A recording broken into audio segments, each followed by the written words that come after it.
বিসমিল্লাহির রহমানির রহিম। আমরা আজকে আসছি হাট কৃষ্ণপুর বাজারে। আমরা পেঁয়াজের পাইকারি দাম এবং খুচরা দাম আপনাদের জানিয়ে দেবো। আমরা পেঁয়াজের পাইকারি দাম জানার জন্য আসছি ভাইয়ের কাছে।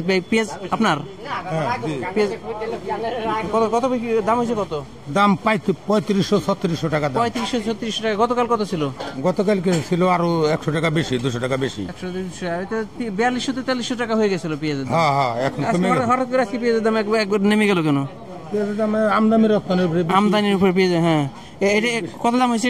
এটা 3600 হয়েছে দাম। 3600 টাকা। আপনার একবারে দাম কমে গেছে। হ্যাঁ, 300 টাকা নাই গতকালকে।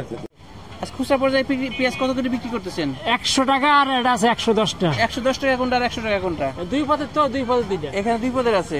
কত করে বিক্রি করতেছেন আজকে? 100 টাকা। 100 টাকা। রসুনটা কত বিক্রি করতেছেন? রসুন 200-210 বেশি বিক্রি করি। খুচরা পর্যায়ে 100 টাকা কেজি। 100 টাকা, 100 টাকা কেজি। হ্যাঁ, 100 টাকা বিক্রি করতেছেন। পেঁয়াজের দাম অনেক কমতির দিকে। পেঁয়াজ কত করে বিক্রি করতেছেন? 100 টাকা কেজি। 100 টাকা কেজি। গতকাল তো দাম বেশি ছিল। হ্যাঁ, কাল একটু বেশি ছিল। গতকাল কত করে বিক্রি করছিলেন? 105-110। আজকে কেনা করে কেমন? 3800 টাকা। 3800 করে কেনা, 100 টাকা বেশি। 100 টাকা করে বিক্রি করতেছেন, 4000 টাকা করে বিক্রি করতেছেন।